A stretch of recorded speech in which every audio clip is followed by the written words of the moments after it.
ഇന്ന് കാണുന്ന നെമ്മിനിമംഗലം ഇല്ലത്തിന് ഏകദേശം 300 വർഷത്തിൽ കൂടുതൽ പഴക്കമുണ്ട്. ഒരു 120 വർഷം മുമ്പ് ഈ പാർവതി നെമ്മിനിമംഗലത്തിൻ്റെ ഭർത്താവിൻ്റെ അച്ഛൻ്റെ അപ്പൻ ഒരു ദാമോദരൻ നമ്പൂതിരി ഉണ്ടായിരുന്നു.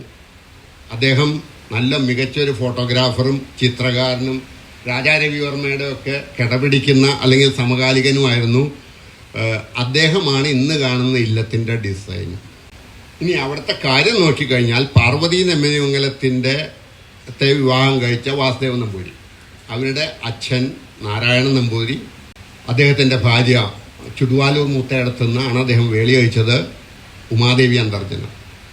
അവർക്ക് 4 ആൺകുട്ടികളും 2 പെൺകുട്ടികളും. അതിൽ മൂത്ത മകനായിരുന്നു പാർവതി നെമ്മിനിമംഗലത്തിനെ വിവാഹം കഴിച്ച വാസുദേവ നമ്പൂതിരി. രണ്ടാമത്തെ ആള് പിന്നീട് നമ്പൂതിരി ബാലികാസദനത്തിൻ്റെ വാർഡനും തൃശ്ശൂർ നമ്പൂരി വിദ്യാലയത്തിൻ്റെ പ്രധാന അധ്യാപകനുമായി ഒരുപാട് കാലം വർക്ക് ചെയ്ത, പഴയ തലമുറക്കാരോട് നെമ്മിനിമംഗലം എന്ന് പറഞ്ഞാൽ ഉടനെ ചോദിക്കും എൻ എം മാഷ് ആരാന്ന്. എൻ എം മാഷ് എന്നറിയപ്പെട്ടിരുന്ന എൻ എം ദാമോദരൻ നമ്പൂതിരി രണ്ടാമത്തെ ആള്. മൂന്നാമത്തെ ആള് പ്രശസ്ത മൃദംഗ വിദ്വാനൊക്കെ ആയിരുന്ന അപ്പു എന്ന് വിളിക്കുന്ന നാരായണൻ നമ്പൂതിരി. നാലാമത്തെ ആള് വനവകുപ്പിൽ ജോലി ചെയ്തിരുന്ന കുമാരൻ നമ്പൂതിരി. ഇങ്ങനെ 4 മക്കളും. നേരത്തെ പറഞ്ഞ അന്തർജനങ്ങളിൽ മൂത്ത ആളെ ചെരിയാലയ്ക്കും രണ്ടാമത്തെ ആളാണ് ഉമാദേവി എന്ന് പറഞ്ഞ രണ്ടാമത്തെ ആളെയാണ് നെല്ലൂർക്ക് വിവാഹം കഴിച്ചു കൊടുത്തത്. അതായത് പാർവതി നെമ്മിനിമംഗലത്തിൻ്റെ ഏട്ടൻ നാരായണ നമ്പൂതിരി വിവാഹം കഴിച്ചത്. അങ്ങനെ പാർവതി നെമ്മിനിമംഗലത്ത് എത്തി പാർവതി നെമ്മിനിമംഗലമായി. നെമ്മിനിമംഗലത്ത് ഈ 4 സഹോദരന്മാരുടെ കാര്യം ഞാൻ പറഞ്ഞു. ഈ പരിദേവനം ഇല്ലാത്ത കാലത്ത്, അതായത് അനിയന്മാർ വേളി കഴിക്കാത്ത കാലഘട്ടത്തിൽ ഈ 4 പേരും വിവാഹം കഴിച്ചിരുന്നു. അന്ന് തന്നെ ശ്രദ്ധിക്കപ്പെട്ട ഒരു കാര്യമാണത്. സ്വജാതിയിൽ നിന്ന് വിവാഹം കഴിച്ചിരുന്നു. അപ്പോൾ പാർവതി നെമ്മിനിമംഗലം അവിടെ വരുമ്പോൾ വാസുദേവൻ നമ്പൂതിരി, അവരുടെ ഭർത്താവ്, മംഗളോദയം പ്രസ്സിലെ പ്രൂഫ് റീഡറായിരുന്നു. തൃശ്ശൂർ മംഗളോദയം പ്രസ്സിൻ്റെ അന്നത്തെ ചരിത്രം നോക്കിയാൽ പലരുടെയും രംഗമായിരുന്നു മംഗളോദയം. ആരൊക്കെയാണെന്നറിയോ? പറഞ്ഞാൽ നിങ്ങളൊക്കെ അറിയും. EMS Namboodiripad, Joseph Mundassery, MRB, MB, Kurur, അങ്ങനെ ഒരുപാട് പേരുടെ വിഹാര രംഗമായിരുന്നു മംഗളോദയം പ്രസ്. MRB അന്ന് അവിടെ പ്രൂഫ് റീഡറായിട്ടുണ്ട്. അപ്പോൾ ഈ വാസുദേവൻ നമ്പൂതിരി പ്രൂഫ് റീഡിങ്ങിനായിട്ട് കൊണ്ടിരുന്ന പുസ്തകങ്ങൾ ഇല്ലത്ത് കൊണ്ടുവരുമ്പോൾ മറച്ചു നോക്കാനും വായിക്കാനും പാർവതി നെമ്മിനിമംഗലത്തിന് അവസരം കിട്ടിയിരുന്നു. ഒപ്പം തന്നെ ഈ പറഞ്ഞ ആളുകളുമായിട്ട് ഉള്ള സഹവാസം, അതിനുള്ള അവസരങ്ങൾ കിട്ടിയിരുന്നു. പിന്നെ ഇതിൽ പലരും നെമ്മിനിമംഗലത്ത് വരെ ഈ വാസുദേവ നമ്പൂതിരിയായിട്ടുള്ള സുഹൃത്ത് ബന്ധത്തിൻ്റെ പേരിൽ നെമ്മിനിമംഗലം ഇവരുടെയൊക്കെ ഒരു കേളി രംഗമായിട്ട് മാറുകയായിരുന്നു. അങ്ങനെയാണ് പിന്നീട് വീട്ടിയുടെ അടുക്കളയിൽ നിന്ന് അരങ്ങത്തേക്കും പ്രേംജിയുടെ അമ്മായിയമ്മയും മറക്കുടയ്ക്കുള്ള മഹാനരകവും ഒക്കെ റിഹേഴ്സൽ ക്യാമ്പ് നെമ്മിനിമംഗലത്തെ തെക്കിനിയിലായി വന്നതിൻ്റെ കാരണം അതൊക്കെ തന്നെയാണ്. ആ കാലഘട്ടത്തിൽ തന്നെയാണ് ശ്രീ പള്ളം കൃഷ്ണ നമ്പൂരി, ഇതിലൊരാളാണ്, ഉൽപ്പതിഷ്ണുവായിട്ടുള്ള യുവജനങ്ങളിൽപ്പെട്ട ഒരാളായിരുന്നു. അദ്ദേഹവും വാസുദേവൻ നമ്പൂതിരിയുമായിട്ട് വളരെ അടുത്ത ബന്ധം വരികയും അങ്ങനെ പള്ളം കൃഷ്ണ നമ്പൂതിരിയുടെ പത്നിയായ ആര്യ പള്ളവും പാർവതി നെമ്മിനിമംഗലവുമായിട്ട് വളരെ അടുത്ത ബന്ധമുണ്ടായി. ആ ബന്ധത്തിന് സമുദായത്തിൽ ഒരുപാട് തീപ്പൊരി ഉണ്ടാക്കാൻ സാധിച്ചു പിന്നീടുള്ള കാലത്ത്. അപ്പം ഇങ്ങനെയുള്ള പുരോഗമന ചിന്താഗതിയും ഉൽപ്പതിഷ്ണുത്വവുമുള്ള ഒരു സമൂഹത്തിലേക്ക് വന്നു ചേർന്നത് പാർവതി നെമ്മിനിമംഗലത്തിന് സഹായമായിട്ടുണ്ട് അവരുടെ പ്രവർത്തനങ്ങൾക്ക്. ഒപ്പം തന്നെ എടുത്തു പറയേണ്ട ഒരു കാര്യം, അവരുടെ ഭർത്തൃമാതാവായ ഉമാദേവി അന്തർജനത്തിൻ്റെ സ്വഭാവമാണ്. പാർവതി നെമ്മിനിമംഗലം രാവിലെ നല്ലൊരു മരുമകളായിട്ടാണ് പ്രവർത്തിച്ചിരുന്നത്. അതും പ്രത്യേകിച്ച് മൂത്ത ആത്തമാരെന്നുള്ള നിലയിൽ ഇല്ലത്തെ കാര്യങ്ങളൊക്കെ രാവിലെ എഴുന്നേറ്റ് അടുക്കളയിലെ പണികൾ തീർക്കും. വാസുദേവൻ നമ്പൂരിയാണ് വടക്കിനിയിൽ പൂജയും നിവേദ്യമൊക്കെ, അതിനുവേണ്ട നിവേദ്യം ഉണ്ടാക്കും. പൂജയ്ക്കുള്ള പുഷ്പാഞ്ജലിക്കുള്ള പൂവ് എല്ലാം ഒരുക്കി കൊടുത്തതിന് ശേഷം ആണ് വാസുദേവൻ നമ്പൂരിക്കും അവർക്കും ഈ ഉണക്കച്ചോറ് എന്ന വറുത്തമുളകും കൂട്ടി വെളിച്ചെണ്ണയും കൂട്ടി 2 ഉരുള ഉരുട്ടി അതും കഴിച്ചിട്ട് അമ്മേ പോയി വരാമെന്ന് പറഞ്ഞിട്ട് ഇറങ്ങുകയാണ്. പിന്നെ സഭാപ്രവർത്തനമാണ്. അന്നത്തെ ആഢ്യന്മാരുടെ ഭാഷയിൽ പറഞ്ഞാൽ സഭയ്ക്ക് പോക്ക്. ഈ അമ്മ ഒരാഹിതവും പറയാറില്ല. ഇവരങ്ങ് പോയി കഴിഞ്ഞാൽ ഓരോരുത്തർ വന്ന് ഏഷണി കൂട്ടി തുടങ്ങുക. എന്തൊക്കെയാ പാപ്പി കാണിക്കണേന്നറിയോ, എവിടേക്കാ പോണേന്നറിയോ, എന്തൊക്കെ വേഷം കെട്ടാ കാണിക്കണേന്നറിയോ. ഈ അമ്മയ്ക്ക് കുറച്ച് വിഷമാവും. അമ്മ വിചാരിക്കും ഇന്ന് വാസുവും പാപ്പിയും ഇങ്ങോട്ട് വന്നാൽ പറയേണ്ടത് ഇതൊന്നും ഇനി ഇവിടെ നടക്കില്ല, പുറത്തേക്ക് പോകാൻ പാടില്ല എന്ന്. അങ്ങനെയൊക്കെ വിചാരിച്ച് മനസ്സൊക്കെ ഉറപ്പിച്ച് നിൽക്കുമ്പോഴാണ് വൈകുന്നേരം കിഴക്കോർത്തുന്നൊരു വിളിയ, അമ്മയെ ആ തോർത്തം കൊണ്ട് എടുത്തിട്ടോളൂ, ഞാൻ ഒന്ന് കുളിച്ചിട്ട് വരാമെന്ന്. പാർവതി നിമിനങ്ങളും അവിടുന്ന് പോകുന്നു, കുളിക്കുന്നു. കുളിച്ചകത്ത് വന്നാൽ വീണ്ടും കൃത്യമായിട്ട് സന്ധ്യയ്ക്ക് പൂജയ്ക്കുള്ള പൂവ്, അത് ഈ വാസുദേവ നമ്പൂതിരിക്ക് വളരെ നിഷ്കർഷയുണ്ട്. മഹാവിഷ്ണുവിന് പുഷ്പാഞ്ജലിക്ക് വലിയ തുളസിപ്പൂ വേണമെന്നൊക്കെ കൃത്യമായിട്ടത് വച്ചിട്ടുണ്ടാവും, ഭക്ഷണം റെഡിയാക്കിയിട്ടുണ്ടാവും. ഇത് കഴിഞ്ഞാൽ രാത്രി ഇരുന്ന് വായനയാണ്. ആ വായനയിലും ചിന്തയിലുമാണ് ഇവിടെ പറഞ്ഞിരിക്കുന്ന അഗ്നിനാളമായി അവർ മാറിക്കൊണ്ടിരുന്നത്. ഇനിയുള്ളതൊക്കെ ചരിത്രമാണ്. ഈ ബാക്ക്ഗ്രൗണ്ടിൽ ചുരുക്കി പറഞ്ഞു കഴിഞ്ഞാൽ പാർവതി നെമ്മനമംഗലത്തിന് സമൂഹത്തിൽ പ്രവർത്തിക്കാനുള്ള എല്ലാ അന്തരീക്ഷവും വെള്ളവും വളവും ഒക്കെ നെമ്മനമംഗലം തറവാട്ടിൽ നിന്ന് അവർക്ക് കിട്ടിയിരുന്നു. ഇനി യോഗക്ഷേമ സഭയെക്കുറിച്ച് ഒന്ന് പറഞ്ഞു വരുമ്പോൾ അതിൻ്റെ ചരിത്രം പാർവതി നെമ്മനമംഗലത്തിൻ്റെ പ്രവർത്തന ചരിത്രവുമായിട്ട് മാറും. ഞാൻ പറഞ്ഞു 1908 യോഗക്ഷേമ സഭ ഉണ്ടാകുന്നത്. അതിനുശേഷം എല്ലാ വർഷവും സംസ്ഥാന സമ്മേളനങ്ങൾ നടക്കാറുണ്ട്. പക്ഷെ അതിൽ ആദ്യമായിട്ട് ശ്രദ്ധിക്കപ്പെട്ടത് 8ാമത്തെ വാർഷികം 1916 വെള്ളിനഴിയിൽ വെച്ച് നടന്ന സമ്മേളനമാണ്. വെള്ളിനഴി സമ്മേളനത്തിന് പേര് തന്നെ അന്ന് പ്രസിദ്ധമായത് വെള്ളിമഴ പെയ്ത വെള്ളിനഴി എന്നാണ്. അതിന് കാരണം അന്ന് സമൂഹത്തിൽ, നമ്മുടെ നമ്പൂതിരി സമുദായത്തിൽ ആദ്യമായിട്ട് BAയും MAയും ഒക്കെ എടുത്ത സുബ്രഹ്മണ്യം പോറ്റി കുടുംബ ഭരണത്തെക്കുറിച്ചും വനിതകളുടെ വിദ്യാഭ്യാസത്തിൻ്റെ കാര്യത്തെക്കുറിച്ചും അവർ എങ്ങനെയൊക്കെയാണ് അവർക്ക് വരുന്ന ബുദ്ധിമുട്ടുകൾ തരണം ചെയ്യേണ്ടതിനെക്കുറിച്ചും ഭാവി തലമുറയായി വരുന്ന കുഞ്ഞുങ്ങൾക്ക് വിദ്യാഭ്യാസം ഉണ്ടാക്കുന്നതിനെക്കുറിച്ചും അങ്ങനെ സമുദായത്തിന് പരിഷ്കരണത്തിന് വേണ്ടുന്നതും സമുദായത്തിൻ്റെ ബൗദ്ധികമായതും ഭൗതികമായതുമായ എല്ലാ വളർച്ചയ്ക്കും വേണ്ടുന്ന കാര്യങ്ങളെക്കുറിച്ച് ആദ്യമായി ചിന്തിക്കുന്നതും അഭിപ്രായം പറയുന്നതും എനിക്ക് തോന്നുന്ന ചരിത്രം നോക്കിയാൽ ഈ സുബ്രഹ്മണ്യം പോറ്റിയായിരിക്കും. അങ്ങനെ 1916 വെള്ളിനഴി സമ്മേളനം വളരെ പ്രശസ്തമാണ്.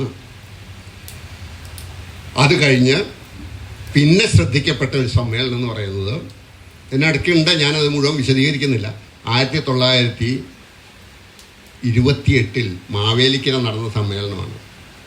യോഗക്ഷേമ സഭയുടെ പ്രവർത്തനങ്ങൾ പോരാ, ഇങ്ങനെയല്ല പ്രവർത്തിക്കേണ്ടത് എന്ന് പറഞ്ഞ് അസ്വസ്ഥരായ ഒരു കൂട്ടം യുവാക്കൾ യുവജനസഭ ഉണ്ടാവണം, പ്രവർത്തനത്തിൽ ഇതിൽ നിന്നൊക്കെ മാറി ചിന്തിക്കണം എന്ന് EMSും MRBയും VTയും MBയും തുടങ്ങിയ ആളുകൾ, പ്രധാനമായിട്ടും EMSും VTയാണ്, അവരുടെ പ്രവർത്തനം തുടങ്ങുന്നത് അവിടെ നിന്നാണ്. അതായത് യോഗക്ഷേമ സഭയിൽ വിപ്ലവം വിതയ്ക്കുന്നത് 1928 മാവേലിക്കര സമ്മേളനത്തിലാണ്. പൂണൂല് പൊട്ടിച്ചെറിയലൊക്കെ അതിനുശേഷം ഉണ്ടായ കാര്യങ്ങളാണ്. അത് കഴിഞ്ഞ് 1929 ഒല്ലൂര് എടക്കുന്നി സമ്മേളനം എന്തുകൊണ്ടും ശ്രദ്ധിക്കപ്പെട്ട ഒരു സമ്മേളനമാണ്. എന്തുകൊണ്ടെന്നാൽ ആ സമ്മേളനത്തിലാണ് ആദ്യമായി ഒരു നമ്പൂതിരി യുവതി സാരിയും ബ്ലൗസും ഇട്ട് ഘോഷ ഉപേക്ഷിച്ച് മറക്കുട ഉപേക്ഷിച്ച് പൊതുരംഗത്തേക്ക് വരുന്നത്. അവരുടെ പേര് മിസ്സിസ് പാർവതി മനേഴി. പാർവതി മനേഴി അവിടെ അങ്ങനെ വന്നു നിന്നപ്പോൾ ഈ പറഞ്ഞ അപരിഷ്കൃതർക്ക് അല്ലെങ്കിൽ ആചാരത്തെ മുറുകെ പിടിക്കുന്ന ആഢ്യന്മാർക്ക് ഇത് സഹിക്കുമോ? ഇവർ അന്തർജനമല്ല, അവർക്ക് ഭ്രഷ്ട് കൽപ്പിക്കണം എന്ന് വരെ പറഞ്ഞൊരു സമ്മേളനമായിരുന്നു എടക്കുന്നി. എടക്കുന്നി സമ്മേളനത്തിന് വേറൊരു പ്രത്യേകതയും കൂടിയുണ്ട്. VT ഭട്ടതിരിപ്പാടിൻ്റെ അടുക്കളയിൽ നിന്ന് അരങ്ങത്തേക്ക് എന്നുള്ള നാടകം ആദ്യം അരങ്ങേറുന്നതും എടക്കുന്നിയിലാണ്. ആ നാടകം വായിച്ചിട്ടുള്ളവരുണ്ടെങ്കിൽ, ഇല്ലെങ്കിൽ ഒന്ന് വായിക്കണം. കാരണം അതും കൂടി പറഞ്ഞാലേ ഇതാവുള്ളൂ. കാരണം അവിടെ 2 ഗ്രൂപ്പായി നമ്പൂതിരിമാർ. ഒരു ഗ്രൂപ്പ് ഇതിവിടെ അവതരിപ്പിക്കാൻ പാടില്ല.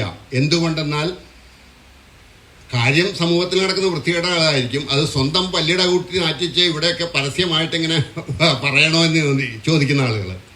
ഒപ്പം തന്നെ ഇതിൽ വരുന്ന വേദമന്ത്രങ്ങൾ പരസ്യമായിട്ട് ഇങ്ങനെ ചൊല്ലേണ്ടതാണോ എന്ന് ചോദിക്കുന്ന ആളുകൾ. അങ്ങനെ ഒരു ഗ്രൂപ്പ്. വേറൊരു ഗ്രൂപ്പ് നേരത്തെ പറഞ്ഞ യുവജനങ്ങൾ ഈ നാടകം ഇവിടെ അവതരിപ്പിച്ചേ പറ്റൂ. അവരാണിത് റിഹേഴ്സൽ കഴിഞ്ഞ് വന്നേക്കുന്നത്. MRB MB ഒക്കെയാണ്. നെമ്മിനിമംഗലത്തെ തെക്കിനിന്നാണ് വരുന്നത്. അപ്പോൾ അത്തരത്തിലുള്ള രണ്ട് കൂട്ടർ തമ്മിലുള്ള വഴക്ക് വന്നപ്പോൾ ചിറ്റൂർ കുഞ്ഞൻ നമ്പൂതിരിപ്പാടാണ് അന്ന് ഇടപെട്ടതായിട്ട് ചരിത്രം പറയുന്നത്. അദ്ദേഹത്തിൻ്റെ നയചാതരിക്ക് മുമ്പിൽ ഇവരെ പതുക്കെ പറഞ്ഞ് മയക്കി, ഈ അഢ്യന്മാരെ പറഞ്ഞ് മയക്കി നാടകം അവിടെ അരങ്ങേറി. നിറഞ്ഞ കരഘോഷത്തോടെയാണ് ആ നാടകം കഴിഞ്ഞ് കട്ടനിടുമ്പോൾ ആ നാടകത്തിന് സദസ്സ് എതിരേറ്റത്.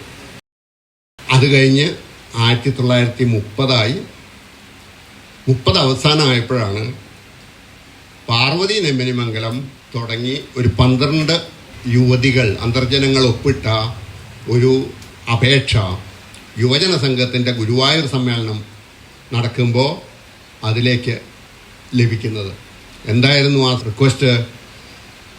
ഒരു അന്തർജന സമാജം രൂപീകരിക്കണം. അന്നാണ് ആദ്യമായിട്ട് യോഗക്ഷേമ സഭ പാർവതി നെമ്മിനിമംഗലത്തിൻ്റെ പേര് പുറത്ത് കേൾക്കുന്നത്. അവിടെ നിന്ന് അങ്ങോട്ട് പിന്നെ മുഴുവൻ ചരിത്രമാണ്. അത് അംഗീകരിക്കപ്പെട്ടു. ആദ്യത്തെ അന്തർജന സമാജത്തിൻ്റെ യോഗം 1931 നെമ്മിനിമംഗലത്തെ തെക്കിനിയിൽ പാർവതി നെമ്മിനിമംഗലത്തിൻ്റെ അധ്യക്ഷതയിൽ ചേരുന്നു. അതവിടെ കൊണ്ട് അവസാനിച്ചില്ല. 31 അതായത് വെറും 20 വയസ്സിൽ അവർ യുവജന സഭയുടെ അധ്യക്ഷയായി തിരഞ്ഞെടുക്കപ്പെടുന്നു. തളിപ്പറമ്പ് സമ്മേളനത്തിൽ ആദ്യമായൊരു വനിത, അതും വെറും 20 വയസ്സുള്ള ഒരു വനിത അവിടെ കയറി ചെല്ലുന്നു. ഒരു കാര്യം കൂടി ഇതിനിടയ്ക്ക് പറഞ്ഞോട്ടെ. എടക്കുന്നി സമ്മേളനത്തിൽ വേറൊരു സംഭവം കൂടി ഉണ്ടായി. ഈ യുവാക്കൾ മുഴുവൻ ഷർട്ടിട്ട് മറ്റ് ജാതിക്കാരുടെ കൂടെ പന്തിഭോജനത്തിൽ, ആദ്യത്തെ പന്തിഭോജനവും അന്നാണ് ഉണ്ടായേക്കുന്നത് കൊച്ചി രാജ്യത്ത്. അവരെയും ഭ്രഷ്ടാക്കണം എന്നൊക്കെ ബഹളം ഉണ്ടായി. പക്ഷെ അതൊക്കെ കെട്ടടങ്ങാൻ ഇവരുടെ പ്രവർത്തനങ്ങൾ കൊണ്ട് തന്നെ സാധിച്ചിട്ടുണ്ട്. വീണ്ടും തിരിച്ചു വരുമ്പോൾ 31 തളിപ്പറമ്പ് സമ്മേളനത്തിൽ അധ്യക്ഷത വഹിച്ചുകൊണ്ട് പാർവതി നെമ്മിനിമംഗലത്തിൻ്റെ പ്രസംഗം. ഇവരുടെ ഏറ്റവും വലിയ പ്രത്യേകത എന്താണെന്ന് വെച്ചാൽ വ്യക്തമായ ധാരണയോട് കൂടിയിട്ട് കൃത്യമായ ലക്ഷ്യബോധം, കറക്റ്റ് എവിടെ ഏത് വാക്ക് ഉപയോഗിക്കുന്നു ആ വാക്കുകൾ ഉപയോഗിച്ചിട്ടുള്ള പ്രഭാഷണം.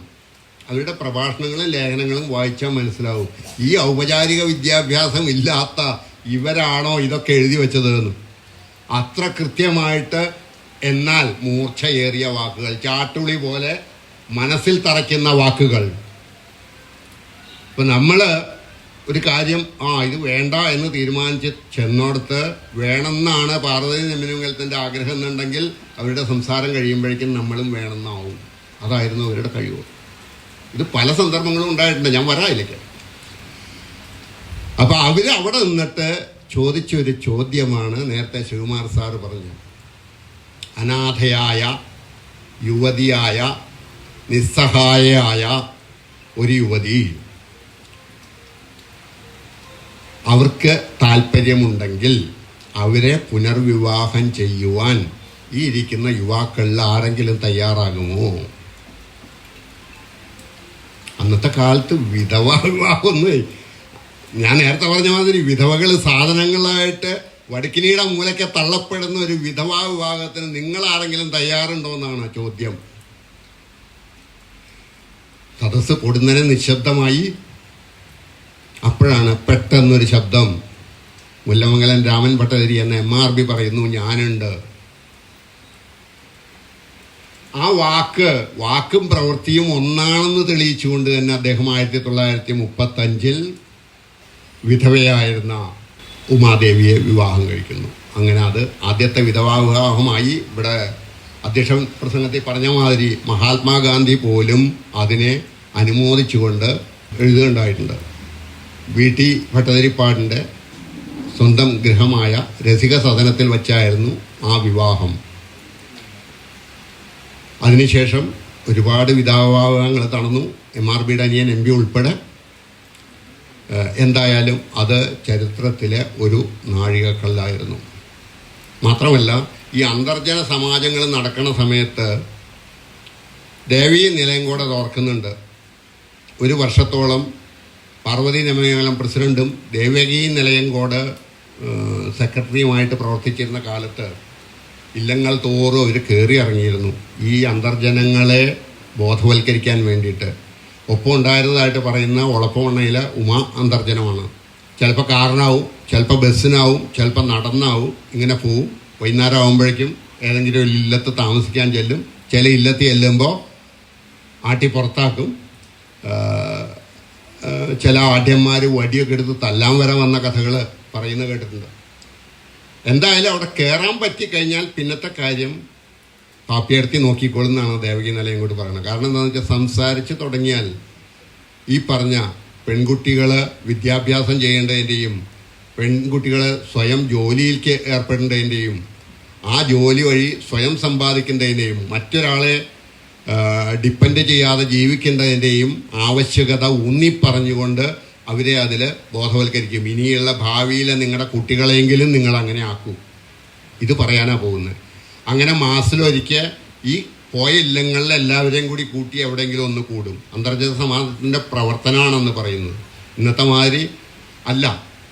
വാഹന സൗകര്യം ഇല്ല, ഇല്ലത്തെ ബുദ്ധിമുട്ടുകളുണ്ട്, ആളുകളുടെ എതിർപ്പ് ശക്തമാണ്. ആ സമയത്താണ് അങ്ങനെ അന്തർജന സമാജം നടന്ന ഒരു മീറ്റിംഗ് 31 തന്നെയാണ് വീട്ടിയുടെ രസിക സദനത്തിൽ വച്ചായിരുന്നു. അപ്പോൾ അവിടെ വച്ചിട്ട് പാർവതി നെമ്മിനിമംഗലവും ആര്യാപ്പള്ളവും, പാർവതി നെമ്മിനിമംഗലമായിരുന്നു അധ്യക്ഷ, അടങ്ങിയ ഒരു 10-14 യുവതികൾ, അത്രയേ ഉള്ളൂ. അത് തന്നെ കിടന്ന വലിയ അത്ഭുതമാണ്. ഇന്ന് നമുക്ക് 100 ആളെ കിട്ടാൻ നമ്മൾ അധ്യപ്പെടുന്നു. അപ്പോൾ അന്നത്തെ കാലത്ത് ഈ അന്തർജനങ്ങളായിട്ട് ഒരു 12 പേരെ കിട്ടുക എന്ന് പറഞ്ഞാൽ വലിയ കാര്യമാണ്. അവരവിടെ വെച്ച് തീരുമാനിക്കുകയാണ് 29 മനേഴി, മിസ്സിസ് മനേഴി ചെയ്ത മാതിരി നമുക്ക് മറക്കുടയും ഘോഷയും ഉപേക്ഷിക്കാം. അങ്ങനെ തീരുമാനമെടുത്തു. സെറ്റ് എടുത്ത് ബ്ലൗസ് ഇട്ട് മറക്കുട കളഞ്ഞിട്ട് രസിക സദനത്തിൻ്റെ വീട്ടിയുടെ ഗൃഹത്തിൻ്റെ ഉമ്മറത്തേക്ക് വന്നു. അപ്പോൾ വീട്ടി അവിടെ ഇല്ല. വീട്ടി അടുത്തുള്ള ഒരു സ്കൂളിൽ വായനശാല വാർഷികത്തിന് പോയിരിക്കുകയാണ്, ഉദ്ഘാടനം ചെയ്യാനോ മറ്റോ. ഇവർക്ക് സംശയമൊന്നും ഉണ്ടായില്ല, നമ്മൾ അങ്ങോട്ട് പോവാം. പരസ്യമായി ആദ്യമായിട്ട് അന്തർജനങ്ങൾ സാരിയോ സെറ്റുമുണ്ടോ എടുത്ത് ബ്ലൗസ് ഇട്ട് മറക്കുട ഇല്ലാതെ മാറ് വിരിച്ച് നടന്നു, മാർച്ച് ചെയ്തു വീട്ടിൽ ഇരിക്കുന്ന സ്ഥലത്തേക്ക്. ഇത്രയും വിപ്ലവകാരിയായിട്ടുള്ള വീട്ടിൽ പോലും അന്തം വിട്ട് പോയി എന്നാണ് പറയുന്നത് ഇവരുടെ ധൈര്യം കണ്ടിട്ട്. അതൊരു കഥ. ഈ പറഞ്ഞ 31 വെല്ലുവിളി ഉയർത്തിയല്ലോ വിധവാ വിവാഹം പറ്റുമെന്ന് വെച്ച്. ആ സമ്മേളനത്തിൽ തന്നെ പാർവതി നെമ്മനിമംഗലം അന്ന് വിപ്ലവകാരികൾ എന്നറിയപ്പെടുന്ന യുവജനത്തിനെ നിർത്തിപ്പൊരിക്കുന്നുണ്ട്. എന്താ ചോദിക്കണമെന്നറിയോ? നിങ്ങളൊക്കെ വന്നു, എന്തേ നിങ്ങളുടെ ആത്തേമാരുകളെ ഇങ്ങോട്ട് കൊണ്ടുവരാതിരുന്നേ? ഇപ്പം നിങ്ങൾ പറയും ഞങ്ങൾ വിളിച്ചു അവർ വന്നില്ല. എന്നോട് വേണ്ടാട്ടോ അത്. കാരണം നിങ്ങളുടെ ആത്തേമാരുകളുടെ ഉള്ളെന്താണെന്ന് നിങ്ങളൊക്കെ കൂടുതൽ അറിയാവുന്ന ആളാണ് ഞാൻ. അവരുമായിട്ട് ഞാൻ സംസാരിച്ചിട്ടുണ്ട്. അപ്പം എന്താ കാരണം? നിങ്ങൾക്ക് തന്നെ അറിയാം.